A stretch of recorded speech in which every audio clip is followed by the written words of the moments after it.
En la tierra de nadie habitan preguntas, gusto, creencias, belleza. Preguntas. Te doy la bienvenida a otro episodio más de tu podcast creativo favorito, Tierra de Nadie. En el episodio de hoy hablaremos sobre algunos temas que me estuvieron preguntando y yo también les pregunté hoy a ustedes, sí, por las redes sociales, mi Instagram @nadiesl, donde siempre estoy interactuando con las personas. Hice unas preguntas sobre sus artistas favoritos y sobre algunas temáticas que me parecía interesante discutir el día de hoy. ¿Y por qué el día de hoy es especial? Te cuento. Estamos celebrando el episodio número 20. Así es, 20 episodios oficialmente de tu podcast creativo. Ya son oficialmente más de 20 horas de contenido de creatividad, de arte, de diseño, ecología, micología y por supuesto divagaciones, pero especialmente preguntas. Así que nada, el día de hoy estoy bastante contento por hacer este capítulo y quiero pasar rápida la introducción para que nos adentremos desde ya en las temáticas que nos reúnen. Si tú le diste reproducir al episodio del día de hoy, asumo que es porque estás buscando inspiración, fuentes de creatividad o tal vez simplemente este podcast te ayuda a pasar el rato. Quiero que sepas que hoy estás en el lugar correcto. Este es un podcast de creatividad y que está destinado para personas como tú, que están buscando inspiración y nuevas ideas. Por supuesto, lo que más y mejor te puedes llevar de este podcast son preguntas. Y simplemente para pasar de la intro, quiero agradecer a los amigos de Palta Lovers. Los encuentras en Instagram como paltaloverscl y en su web paltalover.cl, donde puedes pedir paltitas frescas, 1 kilo exquisito y que llega directo a tu casa. Así que agradecemos a los amigos de Palta Lovers. Y también, si estás escuchando este podcast, es muy probable que tengas ciertas dudas sobre lo que es creatividad e incluso tal vez te gustaría seguir formándote. Es por eso que también agradecemos a la INE Escuela Creativa, que también es el lugar donde estoy dando mis cursos, talleres, workshops, incluso charlas.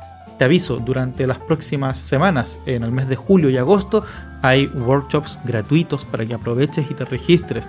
Utiliza bien tus vacaciones de invierno y si no tienes vacaciones, aprovecha también estas instancias para formarte y descubrir nuevos conocimientos sobre diseño y también arte. Y ahora, sin más, quiero pasar al episodio del día de hoy. Te recuerdo, puedes activar las notificaciones y seguir el podcast en Spotify. Si quieres también puedes calificarlo. Te agradezco que el día de hoy le des clic a la campanita. Sí, para que no te pierdas nunca ninguno de los estrenos del podcast y estés atento y atenta a todas las novedades. Ahora sí, nos vamos directo al episodio de hoy, donde te voy a ayudar, como siempre, a pensar más allá de la función. ¿Y tú? ¿Qué creías cuando eras niño o niña? ¿Creíste alguna vez en esos cuentos que te comentaban las personas que te cuidaban? ¿Creíste en el viejito pascuero? ¿En el ratón de los dientes? ¿O incluso creíste en alguna religión? El otro día me preguntaba sobre por qué las personas creemos lo que creemos, pero no solamente eso, sino que también me interesa saber cómo creemos las cosas que creemos y por qué también nos gustan ciertas cosas, no sé. ¿De dónde viene esa decisión voluntaria o involuntaria de decir esto me gusta y esto otro no tanto? Estaba acordándome sobre mi propia niñez y recuerdo algunas cosas divertidas de esos momentos. Tengo muy presente el recuerdo de haber crecido bajo las influencias de la música metal. Sí, fui de esas personas que se consideraban como metalero. Ocupaba mi pelo muy largo, ocupaba poleras negras con logotipos de bandas e inclusive unas hermosas y muy pasadas de moda muñequeras con el logotipo de la banda. Y por supuesto, encerrada en mi habitación, escuchando con un Discman mis mejores compilados de Dream Theater, Metallica y Megadeth. Y fue así que comencé a construir mi personalidad en base a eso. Y en base a esa premisa de escuchar metal, también fui descubriendo otras áreas similares. El área artística, por ejemplo, encerrarme en mis dibujos tenía mucho sentido al ver estas carátulas de Iron Maiden perfectamente dibujadas, muy bien coloreadas, por supuesto, con un personaje, con una actitud, un estilo de vida, algo que aparentemente me representaba mucho. Hablando de música, recuerdo que también en mi niñez yo creía que cuando viajaba con mi familia a alguna playa o algún lugar y íbamos escuchando música en el auto de mi padre, recuerdo muy bien que él ponía un CD, un disco, desde estas conocidas en Chile como tortas de CDs, que son simplemente un estuche con muchos compartimentos para guardar y seleccionar y clasificar según el orden que tú quieras todos los CDs que tengas. Entonces recuerdo a mi padre manejando de manera muy descuidada incluso. Mientras iba conduciendo tenía aquí su catálogo musical que iba revisando y que también iba seleccionando y poniendo los mejores CDs. Recuerdo que en mi pequeña infancia no entendía muy bien qué era eso de un CD y qué es eso de la música y por qué suena. Y por qué aparentemente ciertas canciones me hacen bailar y me gustan y me causan algo. Por supuesto que tampoco entendía que eso era porque imitaba los gustos musicales de mi padre y de mi madre, especialmente de mi madre. Entonces, tengo el recuerdo muy patente de mi padre conduciendo sin prestar clara atención al tráfico en la carretera y seleccionando una canción, un disco, poniéndolo, reproduciendo esa canción, y en mi mente, al insertar esto, al poner este gesto en la máquina, insisto, tal vez las generaciones actuales no están tan relacionadas. No digo que no lo conozcan, por supuesto que conocen lo que es un CD, pero tal vez no están tan asociadas al gesto de insertar un CD en la radio de un auto a 120 kilómetros por una carretera, sin mirar hacia adelante, por supuesto. Entonces, observando ese gesto, es que recuerdo haber pensado, ¿de dónde suena la música? ¿Por qué están sonando los parlantes de este vehículo, sin entender lo que era un parlante, por supuesto? Es un complemento que añado ahora con los años que tengo actualmente. Entonces, ¿por qué se reproduce la música? ¿Y por qué incluso escucho voces?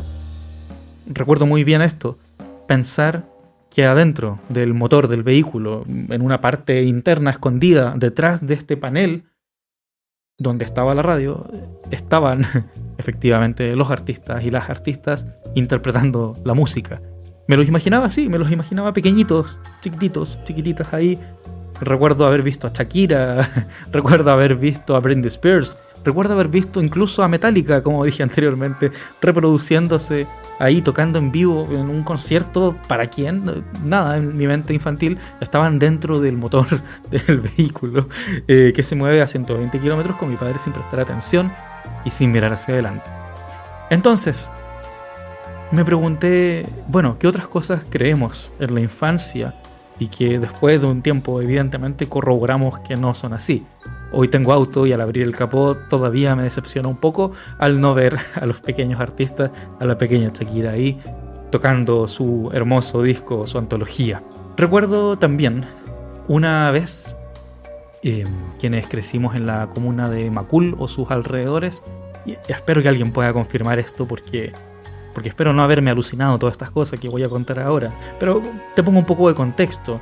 Debe haber sido el año 2005 tal vez. Y recuerdo que yo veía televisión, tenía TV cable en ese tiempo, y recuerdo muy bien ser muy fanático de los X Games. Estos juegos, estas como olimpiadas, pero de deportes que para mí eran como cool, eran deportes que me parecían muy interesantes.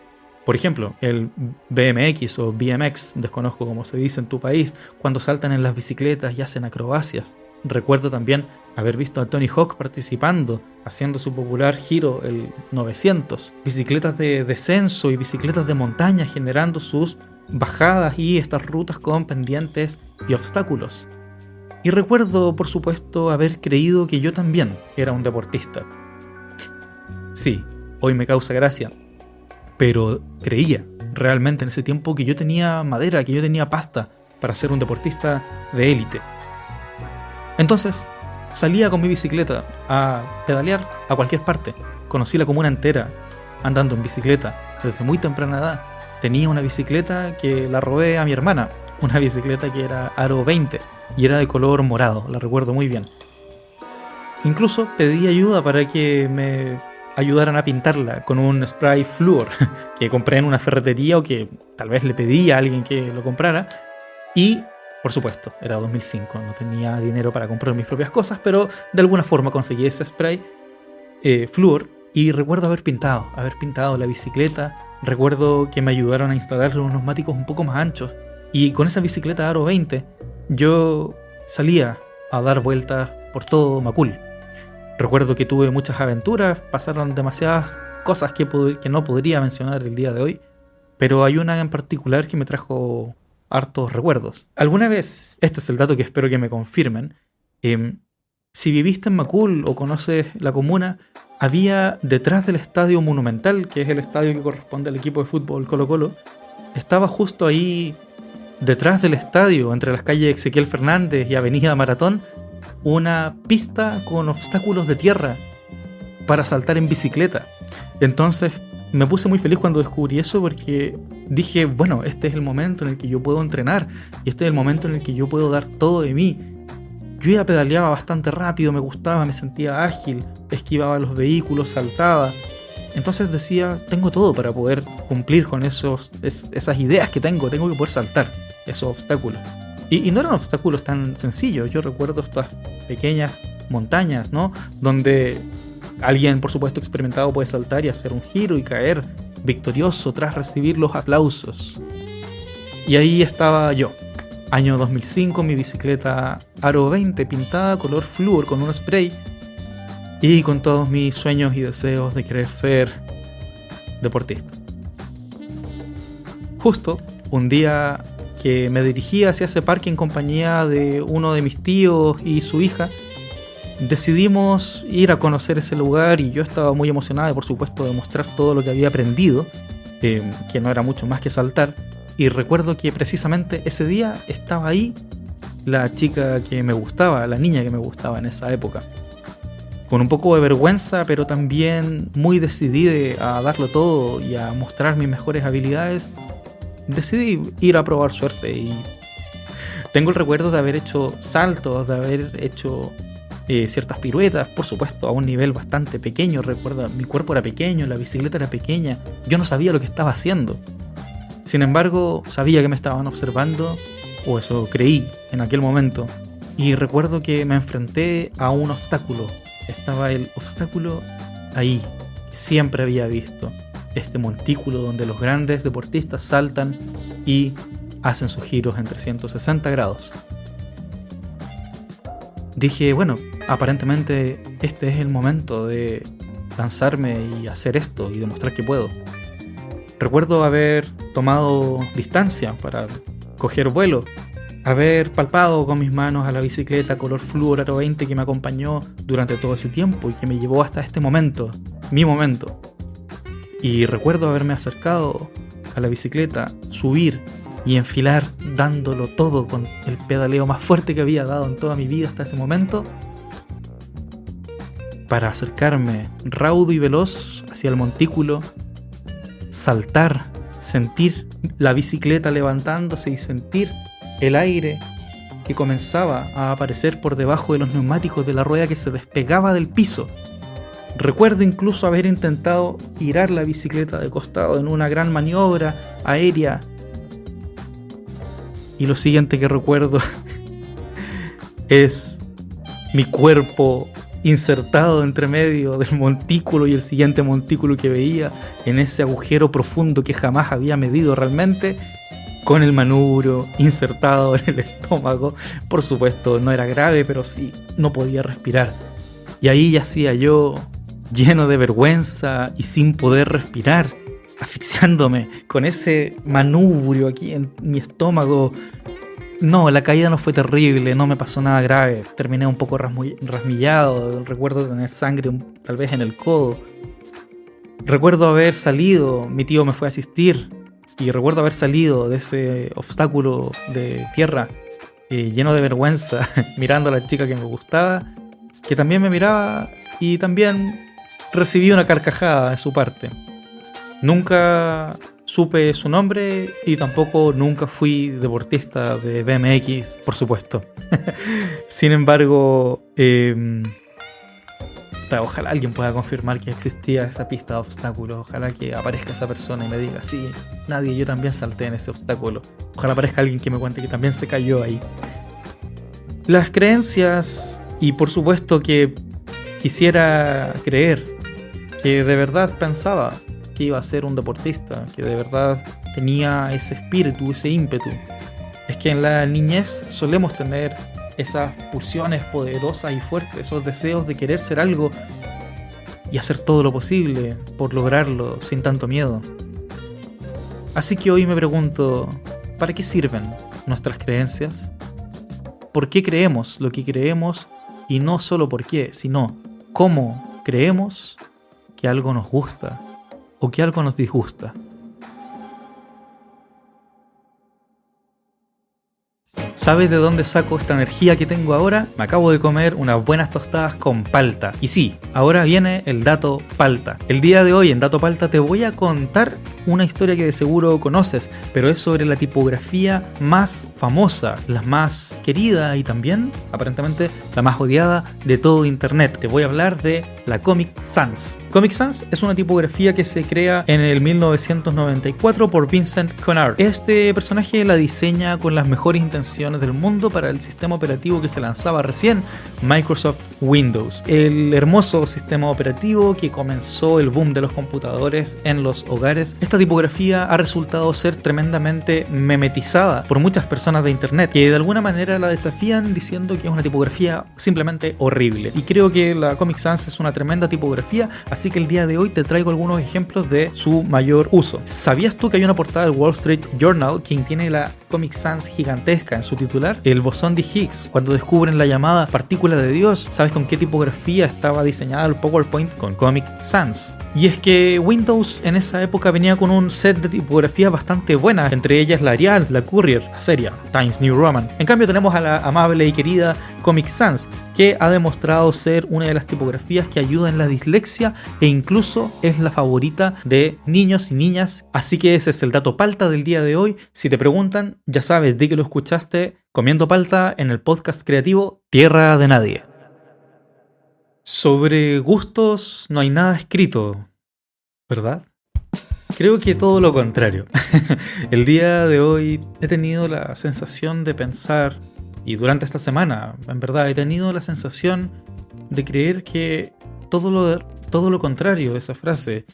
Hay demasiadas cosas escritas sobre lo que puede ser un gusto, sobre las cosas que te pueden parecer interesantes. Aparentemente vivimos en una cultura que nos invita a gustar de ciertas cosas, pero no solamente depende de las cosas que estamos deseando, las cosas que estamos gustando, sino que también mi pregunta está orientada hacia el cómo es que queremos esas cosas. El filósofo esloveno Slavoj Žižek nos habla en una película muy particular que tiene que se llama The Pervert's Guide to Cinema, que es como la guía del pervertido para el cine, o la guía de cine para el pervertido. Es una película donde Slavoj Žižek nos invita a reflexionar sobre el modo en que deseamos. Y él nombra que el cine es una de las artes, y si no la más perversa de todas, porque es la única que te enseña no qué desear, sino que te enseña también cómo desear. Y con diversos ejemplos dentro de la película nos va mostrando cómo en distintas sociedades, en distintos paradigmas, vamos creando ciertas narrativas que van tomando coherencia a medida que las personas van replicando y deseando de aquella forma. Tal es el ejemplo en la película Vértigo, donde este detective se obsesiona con esta persona, con esta chica, y generan una forma de romance voyerista donde vamos observando y donde vamos deseando de determinada manera, que la película la ensambló para desear así.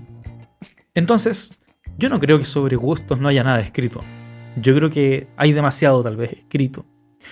Hay un youtuber que estuve viendo el otro día que se llama Ludofonía. De hecho, lo voy a dejar etiquetado cuando publique el episodio. Ludofonía me pareció muy interesante, ya que desde una perspectiva musical hace un análisis sobre esas canciones que nos gustan y por qué nos gustan. Explora desde el mundo de los videojuegos cómo las composiciones musicales generaban cierta ambientación. Y de hecho, preguntaba a sus seguidores en su página de YouTube sobre qué canciones desearían las personas que él evaluara, que él analizara musicalmente hablando. Y entre esas interacciones vi que analizó, por ejemplo, la música de desierto de los videojuegos. ¿Qué es lo que hace que una música que un espacio, que una ambientación musical sea desértica? ¿Has estado tú alguna vez en el desierto? Yo solamente en el de Chile, tal vez no en el de Egipto. Entonces, de alguna manera no sé cómo suena el desierto, pero sí puedo decir que la música de esos videojuegos me transmitía esa sensación. Juegos como Age of Empires o Age of Mythology, que son videojuegos que hablan desde las culturas y las identidades. Eso se expresa también a través de la música, a través de las distintas instrumentalizaciones. No da lo mismo si es una guitarra eléctrica o una guitarra de madera o una mandolina. Entonces, todo eso va construyendo una atmósfera musical ambiental. Analiza Ludofonía también la música de agua de los videojuegos, y ahí me quiero detener. La música de agua, yo sé que estás pensando ahora en esa etapa de un videojuego muy famoso en los años 90. Sí, estoy hablando de Donkey Kong, la etapa del agua. En aquel momento, el personaje se sumerge y comienza a sonar esta bella composición con unos sintetizadores hermosos de fondo que nos invitan a reflexionar y movernos con suavidad en el ambiente acuático. ¿Por qué nos gusta eso? ¿Por qué nos trae tantos recuerdos? ¿Por qué me impacta tan fuertemente esa nostalgia al pensar en la música de agua de un videojuego? Incluso había música oriental. Música oriental como por ejemplo del Imperio Chino en el Age of Empires. ¿Cómo se resume toda una historia completa de imperios con distintas ideologías entre medio, distintas formas de gobierno y distintas condiciones geográficas en una sola pista musical? ¿Cómo se resume eso? Hay gente que incluso es capaz de resumir lo que se le llama hoy como la ideología china, una forma de pensamiento política que se exporta hacia estos países y a estos países occidentales donde vivimos. Desconocemos la magnitud de la historia de China. ¿Sabes tú cuánto es la independencia de China? ¿Celebran algo llamado independencia como los países occidentales de Latinoamérica? Tal vez no, porque tienen una historia muy distinta y mucho más grande, tal vez incluso si lo vemos en dimensiones temporales. 1.400 millones de habitantes es demasiado. Es mucho más de lo que podemos dimensionar incluso en nuestras cabezas. ¿Cómo pretendemos sintetizar toda esa vasta cantidad de culturas y modos e incluso instrumentos musicales a través de la música oriental? Hace poco también observaba cuando las personas dicen: a mí me gusta la cultura egipcia, por ejemplo. Me preguntaría también qué parte de la cultura egipcia, qué parte de esos 3.000 años de historia es la que te gusta. Porque en Egipto hay una cultura extraordinariamente rica en distintos dioses y solemos pensar inmediatamente en Ra, en Anubis, en esta barca que transportaba a las personas que después de muerto tenían que pagar. Pero la verdad es que eso es probablemente una pequeña fracción de lo que se creía en ese imperio egipcio de más de 3.000 años. 3.000 años es 3 veces lo que duró la edad medieval, la edad media. Claro, solemos decir la edad media a ese periodo en una Europa occidentalizada, por supuesto. Estuve estudiando un poco sobre los gustos y de dónde vienen, e incluso podríamos pensar en sus manifestaciones, en el cómo gustamos de las cosas. Me topé, por supuesto, con un libro clásico del diseño que se enseña y se utiliza en las escuelas de marketing, publicidad y diseño gráfico, por supuesto, que se llama La psicología del color, y es de la autora Eva Heller. Es un libro que es prácticamente un obligatorio cuando estudias diseño gráfico, pero sí hay un par de detalles que me gustaría mencionar. Por supuesto que el libro para mí no es una guía definitiva, sino es una visión orientadora y más bien es un comentario que me parece muy interesante sobre el uso del color en las culturas. Pero no podemos guiarnos ni tomar todas las decisiones de diseño en función de lo que dice ese libro. Sin embargo, con la metodología de investigación y las encuestas que realiza la autora, encontramos algunos datos que me parecían interesantes y quería compartírtelos el día de hoy. En la psicología del color, según la autora, en un análisis sobre cuando se les preguntó a una muestra bastante amplia de personas sobre cuáles son los colores que más les gustan, te voy a dar el orden de los más populares hasta los menos populares. En los más populares está el azul, con un 45% de aprobación. Es decir, vaya, es uno de los colores que la gente más disfruta, es uno de los colores que la gente más les gusta. Luego le seguía el color verde, con un 15%, no menor. ¿Será que el color verde nos gusta tanto y nos resuena porque la naturaleza y los entornos arbóreos suelen tener esos colores? Queda a la interpretación de quien lo escuche. Y sin muchas sorpresas, si ya tenemos el azul, el verde, viene el rojo, con un 12%. Aquí me detengo brevemente porque es posible que estos resultados estén viciados por los famosos colores primarios. Pero los colores primarios también son llamados así por algo. ¿Cuál será la relación causa y efecto? ¿Quieres saber los siguientes? Le sigue el color negro con un 10%, el color amarillo con un 6%, un color violeta con un 3% de gusto y luego el color naranja con un 3% también de gusto. Siguen habiendo datos, pero ya me parecía que era demasiado incluir el resto. Es interesante que el color negro venga después del rojo. Por algo la gente suele vestir tanto de negro, tal vez. Incluso el amarillo. El amarillo me llama la atención en ese lugar, con un 6% por sobre el color violeta. Yo había dicho que podría haber sido al revés. El color amarillo, ya que recuerda actualmente a la emergencia, a las situaciones de peligro, de advertencia. ¿Quieres saber cuáles son entonces los colores menos gustados? Aquí van ordenados de arriba hacia abajo, pero considera que el primero que voy a decir es el más odiado, el menos gustado, ¿ya? De arriba hacia abajo. Entonces, el color menos gustado es el color marrón, con un 20%, conocido aquí en Chile como el famoso color café, marrón. El color rosa, también, con un 17%. El color gris, con un 14%. Qué pena por el color rosa y el color gris. A mí me gustan bastante ambos. Luego le sigue el color violeta, con un 10%, y el color naranja con un 8%, perdón. El color naranja con un 8% y el violeta con un 10%. Es curioso que esos dos colores están y comparten lugar tanto en el color más gustado como el menos gustado. Diría yo que hay que prestarle especial atención a las personas que les gusta el color violeta y el naranja, ya que hay algo contradictorio ahí.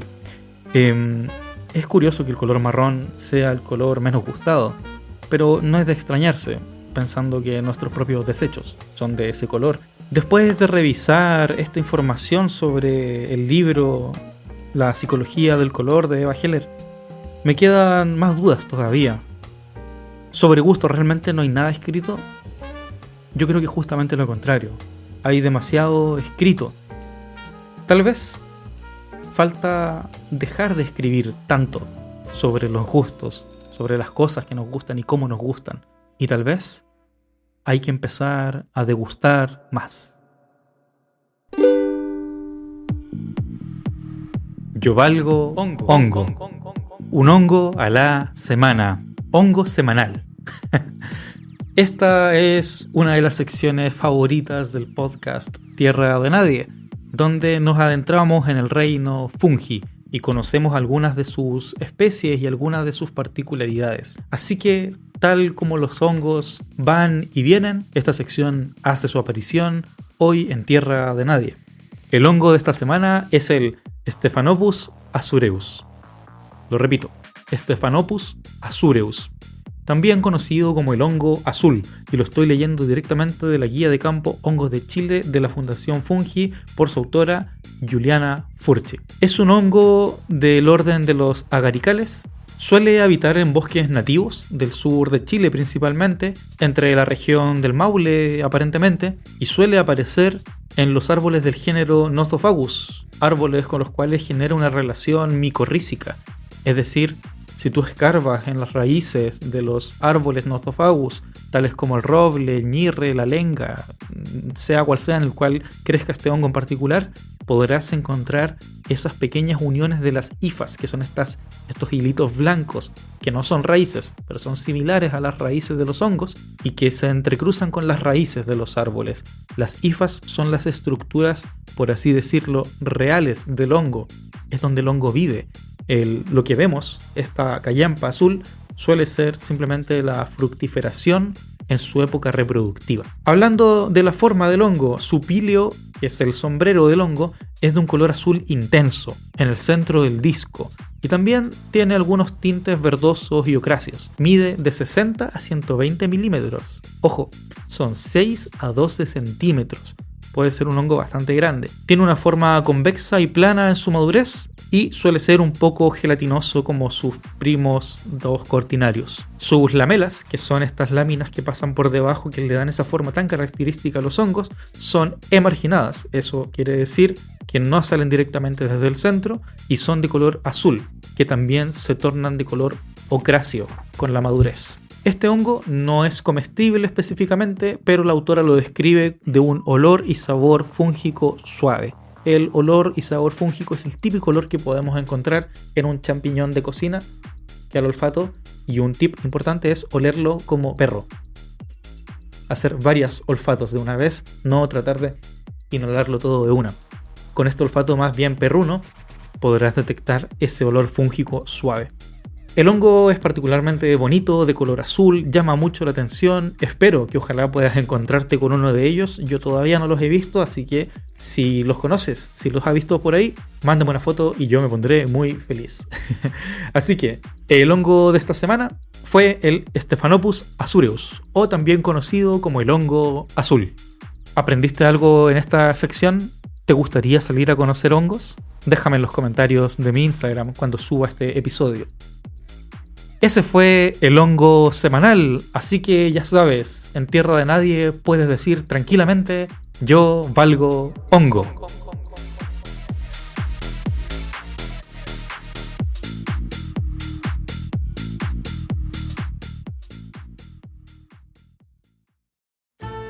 Estuve haciendo preguntas en mi Instagram sobre cuál era tu artista favorito y por qué te gustaba. Pero como he dicho ya varias veces en el episodio, no me importaba el por qué, sino que profundicé en preguntar cómo te gusta ese artista o cómo te das cuenta que te gusta ese artista. Recibí muchísimas respuestas, así que muchísimas gracias a todas las personas que participaron en la encuesta. Quiero rescatar algunos de los que me mencionaron. Me escribieron Floex, que es el músico y compositor de todos los videojuegos de Amanita Design, que es una compañía de videojuegos que tiene preciosos ilustraciones, preciosos escenarios. Julio Verne también me respondieron, y por la forma en la que ve el mundo, por cómo conecta las distintas culturas con las aventuras. Alguien escribió también Alejandro Aravena, el arquitecto chileno, por el conocimiento canalizado a resolver preguntas sociales.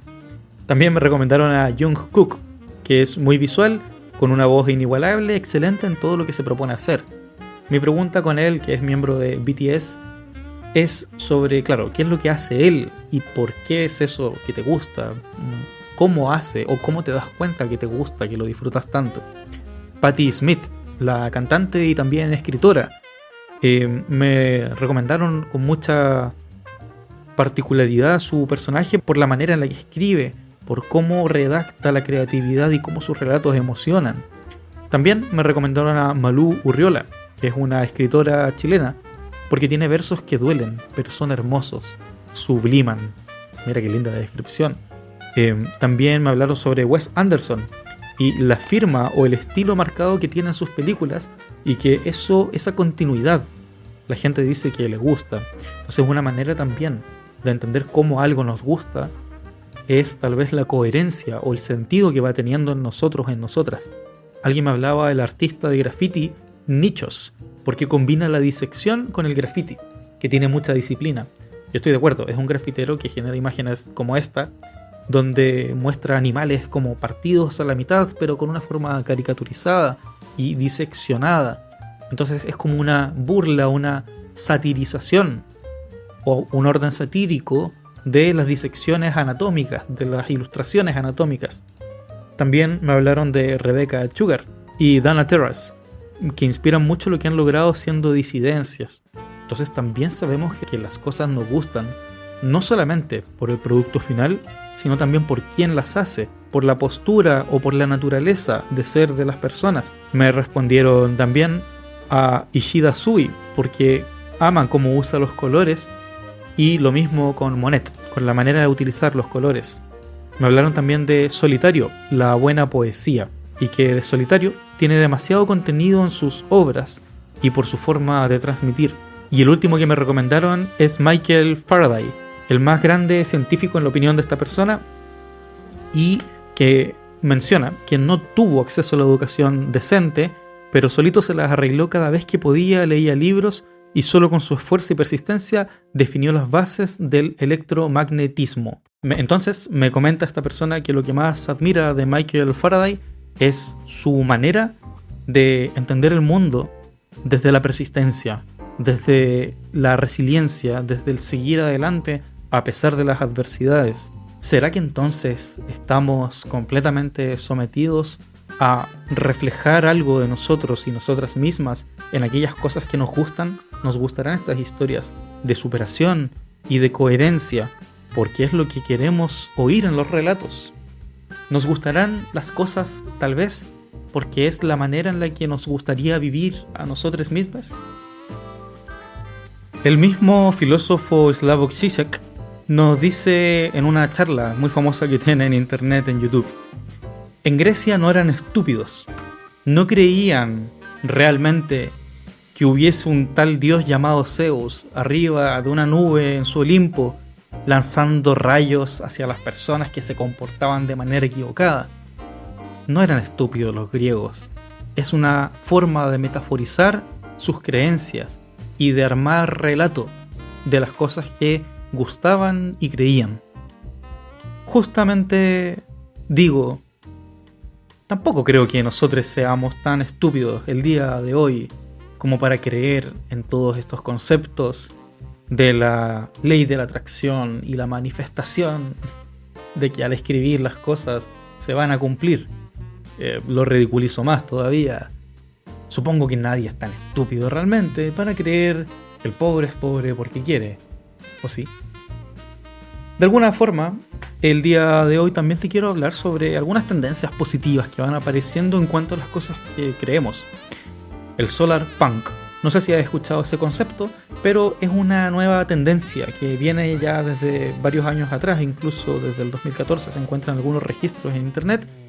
Hay un libro con un autor que acuña la frase por primera vez, olvidé la fecha, pero es una tendencia de narraciones, de literatura, y hoy incluso de armar una forma de ficción y deseo de imaginar un futuro donde la sostenibilidad y la regeneración del planeta en convivencia con el humano y las distintas especies es posible.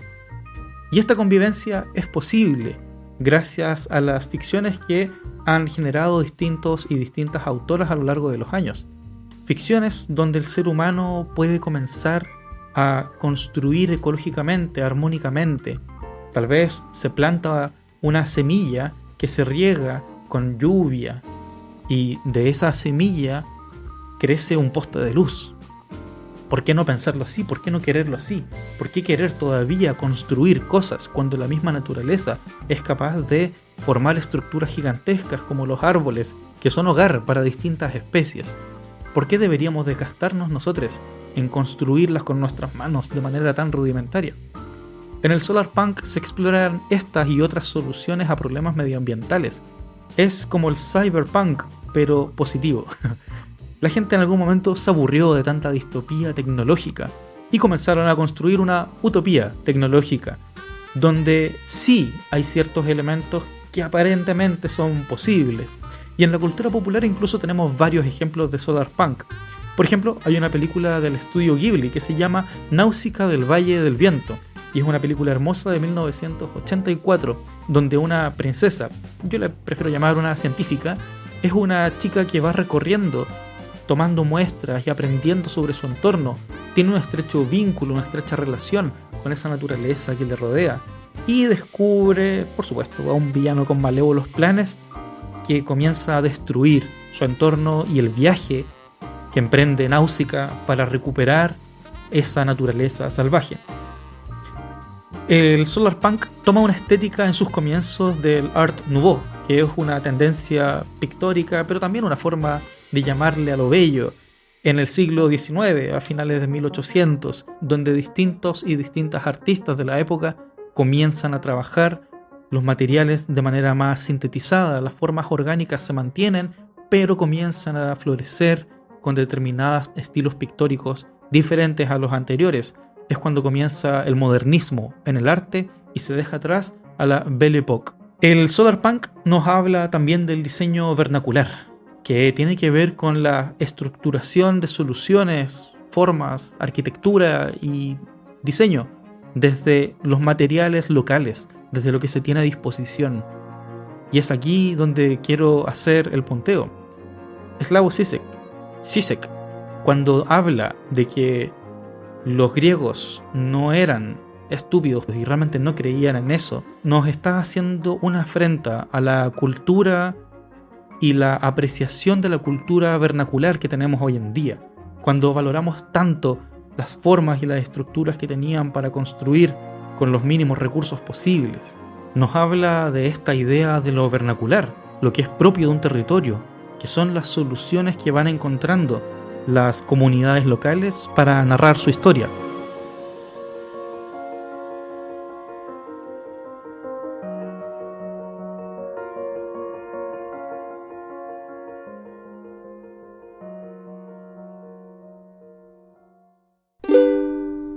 Estás escuchando Tierra de Nadie, un podcast creativo. Tú y yo somos como pegamento.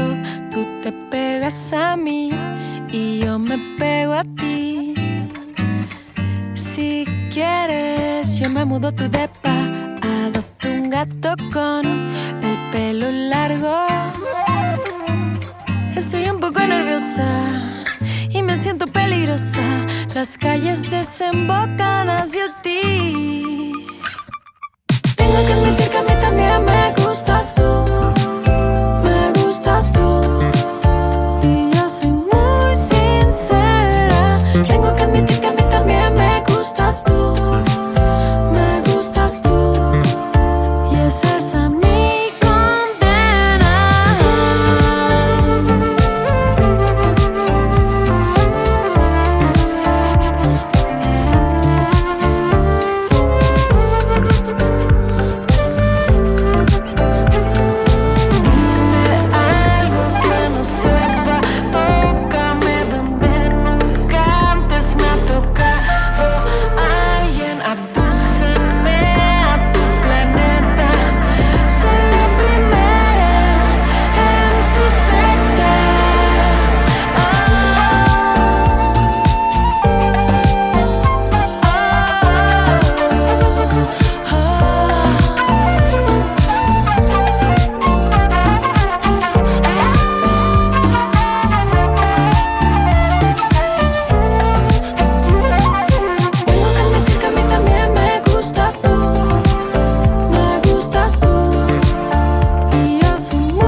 Y así es como el Solarpunk nos habla también de la sostenibilidad y la regeneración, de que la tecnología sí puede ser un medio para ayudar a construir ese futuro que aparentemente estamos creyendo querer construir.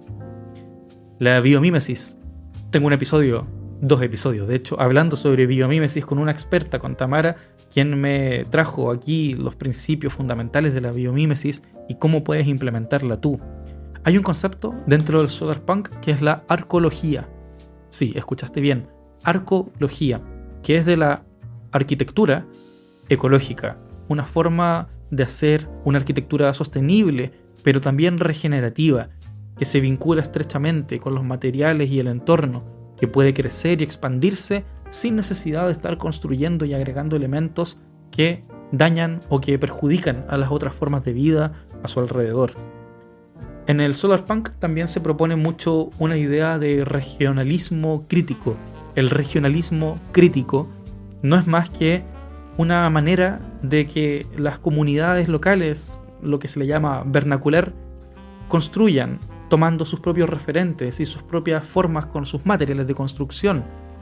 Tenemos casos en Bolivia, como el arquitecto Freddy Mamani, quien ha diseñado algunos de los edificios más icónicos de Bolivia, donde se entrelaza una gráfica directamente asociada a las culturas originarias del país con también una visión del lujo occidental.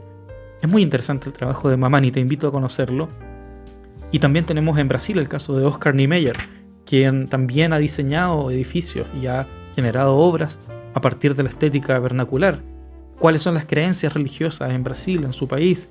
Y a partir de eso construir grandes edificaciones que recogen el paisaje y permiten a las personas interactuar con sus entornos. Así que el solarpunk me parece una cosa muy interesante, pero no deja de sorprenderme cómo desde esta visión seguimos conservando un humanismo fundamental. ¿Qué significa esto? El solarpunk cuestiona de alguna manera nuestra relación con el entorno, pero nunca nos saca del entorno. Voy a poner ese nunca entre comillas. Si conoces alguna obra de solarpunk que contradiga lo que estoy diciendo, por favor, házmela llegar. Pero al menos hasta lo que conozco yo, en el solarpunk, el ser humano cumple un rol fundamental en regenerar un planeta, en cuidar un planeta, en favorecer al planeta. Es el humanismo más fundamental de todos. Seguimos creyendo que somos nosotros los responsables de solucionarlo todo. Hay otra tendencia, que es la conocida como poshumanismo, incluso el transhumanismo. Pero me quedo con el poshumanismo por ahora. Tendencia del pensamiento, una corriente de pensamiento que nos invita a pensar sobre cuál es nuestro rol en todo esto. ¿Será que el ser humano tal vez necesita sacarse a sí mismo de la ecuación para lograr la regeneración del planeta? El poshumanismo, del cual hablaremos en los próximos episodios, nos va a traer ciertas ideas al respecto. Por hoy te quiero cerrar con esta idea del filósofo griego Protágoras. El hombre es la medida de todas las cosas. Gracias al ser humano, voy a generar mi actualización y no nombrar al hombre, el ser humano toma medidas con los instrumentos que el mismo ser humano construye. Detecta necesidades en otros con la misma capacidad que la que tiene para reconocer necesidades en sí mismo. Y construye hogares para otras especies según lo que considera óptimo con sus propios conocimientos. Protágoras reconoce en el universo que no existen verdades universales. Y por eso el hombre es la medida de todas las cosas, porque hacemos las cosas de una manera particular, según nuestros propios propósitos, según esas cosas que queremos lograr, pero por supuesto de la única manera que sabemos hacerlo, que es cómo nosotros haríamos algo. Desde Protágoras aparece la idea de la subjetividad. No hay que olvidarse que el concepto de la subjetividad, si lo bello es bello porque es absolutamente bello, o es bello porque yo lo considero así. No hay que olvidar nunca que en la idea de subjetividad existe también la idea de sujeto. Para que algo sea sujeto tiene que estar sujeto a otra cosa. quiero que el día de hoy finalicemos preguntándonos a qué cosas, a qué criterios estoy sujeto, estoy sujeta. ¿Cuáles son esas ideas, esas afirmaciones que me atraviesan y que incluso me ayudan a pensar en el mundo, en la manera en la que yo conozco? ¿Cuál es esa ideología que está implícita, que algún otro me ayudó a desear?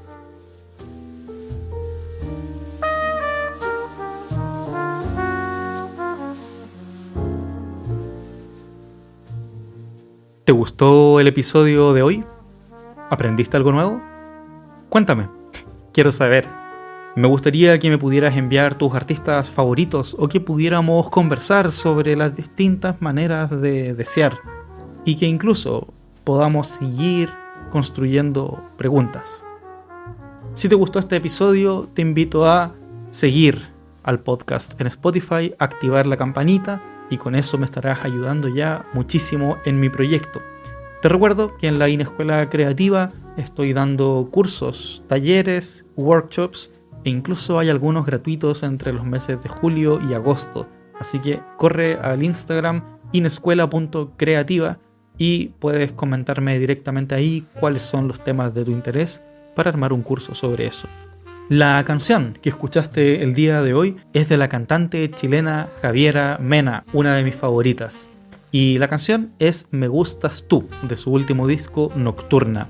Muchas gracias a Javiera Mena y esperamos que este mensaje le llegue. Por favor, ayúdame a que eso sea posible.